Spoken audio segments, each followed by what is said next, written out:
Today's lunchtime break is to discuss Secretropin, which is a growth hormone secretagogue, which should be considered as a responsible first step for those of us who use growth hormone. I know that growth hormone or secretagogues are very controversial, and the reason is because we don't understand them. We don't understand the role that they play in our body. Well, we all know that a secretagogue stands for a product which can stimulate another product.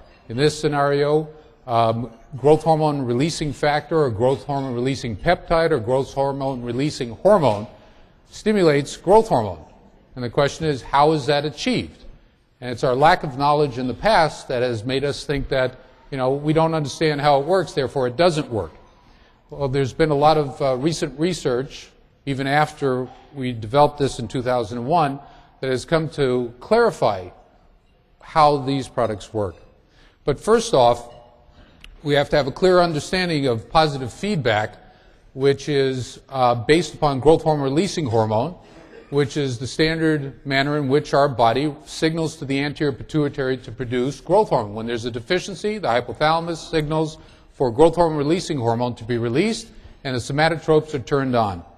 The negative feedback, as if when you're injecting yourself with growth hormone, stimulates somatotropin or somatostatin, which is also somatotropic releasing inhibiting factor, SRIF, which you might be seeing more than the older SS. It works in two pathways. One, to directly stop the production of growth hormone releasing hormone, and secondarily to inhibit the somatotropes in the anterior pituitary from being stimulated by what growth hormone releasing hormone is around.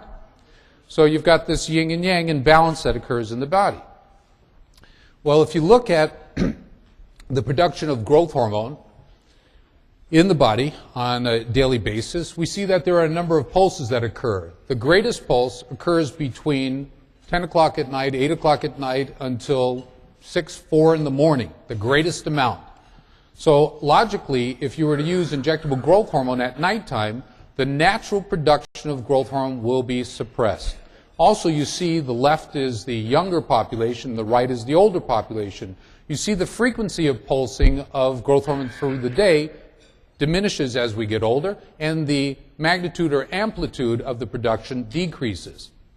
This can be due to the fact that growth hormone releasing hormone is not being produced in the same amount as it was while we were young, as well as somatostatin can be produced without a reason. And this is a project that's underway at present. Also causes for changes, traumatic brain injury. Also, if you look at low-dose secretagogue versus a high-dose secretagogue, when you put too much into the system, what happens is you overdrive the somatostatin. Since we're using secretagogues which work in the homeostatic mechanism of the body, if you throw too much growth hormone stimulation into the system, obviously we're going to have an excessive amount of somatostatin produced, which is going to suppress further production of growth hormone. So what you'll see, maybe, is an acute elevation in your growth hormone level on a secretagogue, and then a drop in the level because you've put too much in. In the second segment of it, you see what happens when you put in, left side is the low dose, the right side is the high dose. You see when you put in a small amount of secretagogue, you get a higher amplitude. When you put excessive amount or more than what the body can handle, you see a natural suppression.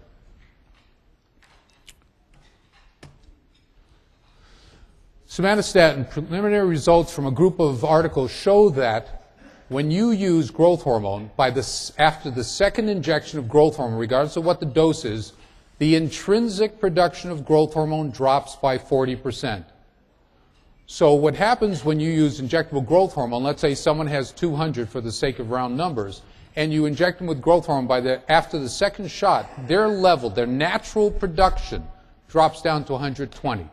So that the growth hormone that you're injecting now has to make up for that 80-point drop to bring you back up to 200, and then adequate amount of injectable growth hormone to bring you higher. Nothing's for free.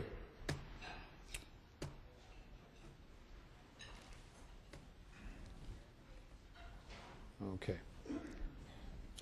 Again, the use of exogenous growth hormone, injectable regardless of what company, increases somatostatin. Therefore, during the post-treatment, if you were to transfer over to a secretagogue, you would have possibly a delay in the production of growth hormone because the level of somatostatin that is produced with injectable growth hormone is very high.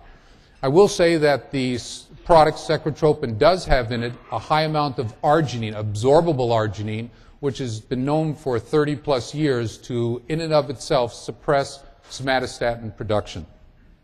Other things, E2, believe it or not, estradiol in the brain causes a burst production of growth hormone by suppressing somatostatin as well as by increasing growth hormone releasing hormone. So having adequate amount of estradiol running around the brain, whether or not males or females, is very important for a component of the entire process of producing adequate, sufficient levels of growth hormone.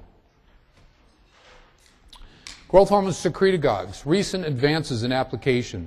Well, what has happened is we've found new classes of compounds that can directly and indirectly stimulate the production of growth hormone in a manner that is totally different than our intrinsic system of growth hormone releasing hormone.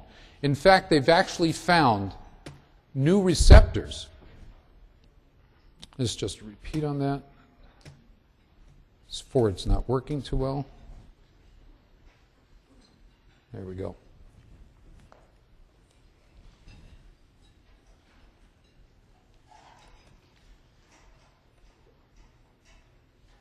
Also, what we're finding is that the structure of these new secretagogue classifications have no similarity to growth hormone releasing hormone, 29 peptides, there's 3 peptides and 6 peptides. We're finding that there are flexible receptors in the brain that are both at the pituitary and hypothalamic level that will lead to increase in growth hormone.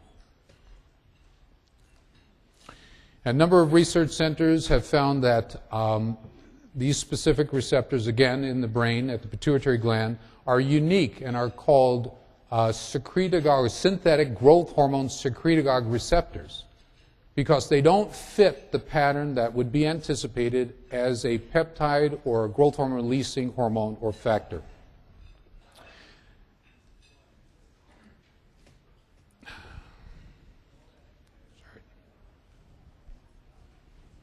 Also, these unique synthetic growth hormone secretagogue receptors have been found to have a dose-dependent and reproducible